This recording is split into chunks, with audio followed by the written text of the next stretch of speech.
University of Missouri Healthcare knows you've got better places to be than in a hospital. That's where our world-class technology and highly skilled medical team come in. We get you home sooner. That's important to you and those who wait for you. Rufus, guess who's home?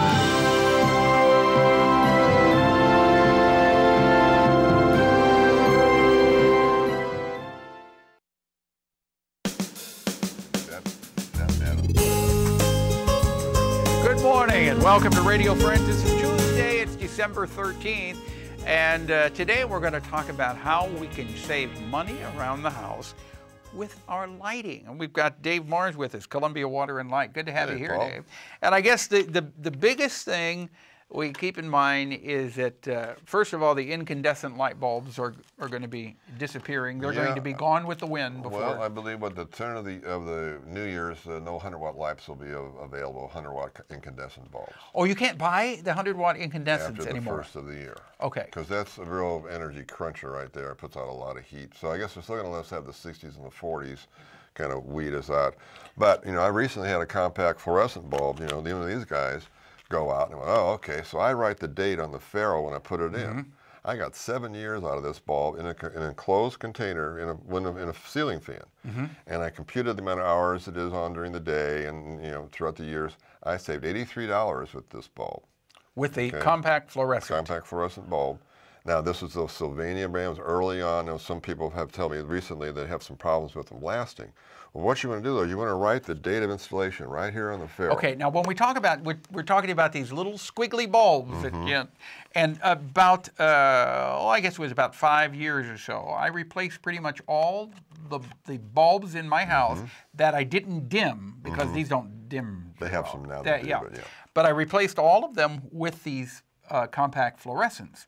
And so I guess about 40 or 50 light bulbs were replaced. Now that was a big investment to do, because I just decided I'm going to take them all the incandescents out and put in. And I guess I'm saving some money. Yeah, and again, you might not see it in the short term, but if you look at it in a longer period of time, the big key is whether or not the bulb lasts you. If it doesn't last you.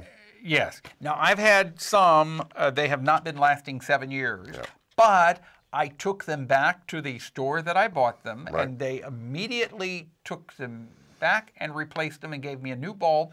There were no questions asked about it. And now they have every imaginable kind of bulb, that for every imaginable kind of fixture you might have in your home, from little candelabra bulbs or what have you. Get out to your store and take a look at these things. Now, of course, you can also get energy efficient lighting on your Christmas lights. And there's little LED bulbs that you can purchase, compared to a mini bulb. Yeah, well, years ago, we all, before even the minis, remember we all had the C7 lights? Now those really burn a lot of electricity. Yes, they did. And before the C7, there were those even bigger bulbs. Oh, yeah. And utilities loved you for that. Yes, and you had them on your Christmas tree. You didn't need to have your furnace on because you had so much heat coming from the light bulbs. I remember it would heat the living room. I could walk into the living room and you could feel that the Christmas tree was on. Well, curiously, the Germans, in order to get around this 100-watt light bulb ban, because the European countries are also getting rid of the incandescent bulb, they're calling these bulbs heat globes. Oh. So you can come over and watch my heat globe with us. Okay. How they're trying to get around but so then we went from the C7s to the mini light, which was saved a lot of money as far as electricity. But you had a comparison between the LED Christmas lights and the 100 strand of the mini lights, and there's a big savings there. Yeah, the old mini lights. Basically, you run into, if there's 6 hours a day for 45 days, they did a study of this, and your incandescent little mini bulbs will cost you about $1.26 at for 12 cents for each 100 strand. And whereas the LEDs cost you 26 cents. So $1.26 for running the mini strand for 45 days, 6 hours a day. And there's pluses and minuses. The LEDs are not going to be quite as bright. They're getting better at that. But you can do all sorts of color variations if you want to really doll your house up, have fading lights go in and out. You do more tricks with them than you can the mini bulbs. Plus, they don't break. They don't burn out. And they last for like 100 years, right? They last for a very long time. So is there a length? Cost you more. No, this is you're only using them for like 45 days out of the year, so they might last you a lifetime. Maybe they will last 100 years, but there's no guarantee on them. Right. But if you figure out how many strands of mini lights you have up, and multiply it times $1.26 if you keep them up for 45 days, and that give you pretty much an idea of how much you're spending. Yeah, that was actually 12 cents a kilowatt hour, which would be our high end here in Columbia. So if you're down about 10 cents, it'd be a bit I remember less. when I went to the mini lights, I thought I was saving a whole lot of money by doing those instead of the bigger ones. They're so aggravating, you know. If you get a strand that's out, if you don't the ones that show you the bulb that's out, and those are like 3 strands of wire, and they're really heavy duty. You know, it's like the LEDs are really elegant, lightweight way of taking care of that kind of. And if one burns out, or if you take one out, do they all go out? No, I don't believe so. Okay. Yeah. You brought something else along too. We talk about energy savings around the house. Yeah, you know, I mean, talking about, you know, plugging things into outlets and stuff like that. We're talking about Christmas lights and lighting in general. Make sure now the kids are going to be inside the house. You got relatives coming over with their little kids. I mean, it was stated on TV the other day, like, well, no one ever sticks anything in those outlets anymore, you know, like a socket outlet. And that next day, I ran into somebody, So you want to make sure that you've got those outlet covers if you've got little kids coming over. Right, and your outlet covers. So if you're going to be looking at, you know, your electrical situation, when you go around to your sockets, get some little gaskets like this. Okay, go to kbia.org, click on Radio Friends, click on Programs, then Paul Pepper, and then you can go to the podcast and watch and see what we're talking about.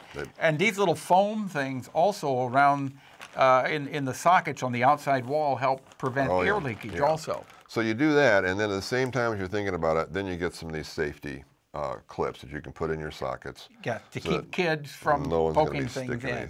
And that could end up preventing some pretty serious injuries. Burns and what have you. This young lad lucked out. They just popped the circuit, and he was okay and got a good scare out of it, but yeah. Yeah. So the other thing we're talking about were the compact fluorescents. They do save money over the long run. The long run. And after the first of the year, you're not going to be able to buy the 100-watt incandescent. That's what I understand. We'll wait and see what happens in the stores. Are they making? They're now making the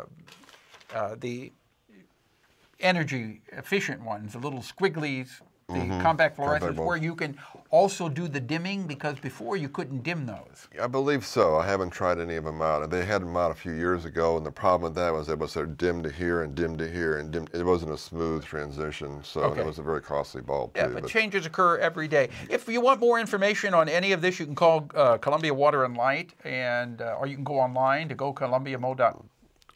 That's right. And you can get in touch with Dave Mars. And just go online in general and find out more about the bulbs and how much energy they use. Okay. Oh, you have a chart up there? Oh, no, I mean, in terms of Google or Yahoo, whatever, there's plenty of information out there now. And even and go in the stores, of course, and look at the packages, and they'll tell you the wattage. Okay. All right, Dave. Thank you so much for coming by. Tomorrow, Nancy Beck will be with us. She's an author of a book called Pillow Talk. We're out of time for today. Our show directed by Travis McMillen of the Reynolds Journalism Institute. Audio is Pat Akers, KBIA. Our floor director is Eric Staszczak, and our assistant producer and guest coordinator, Uncle James Mauser. And to watch this program or listen to it again, go to kbia.org, and you can sign up for a free vodcast or a podcast. Drop me an email, pepperp@missouri.edu. Bye-bye.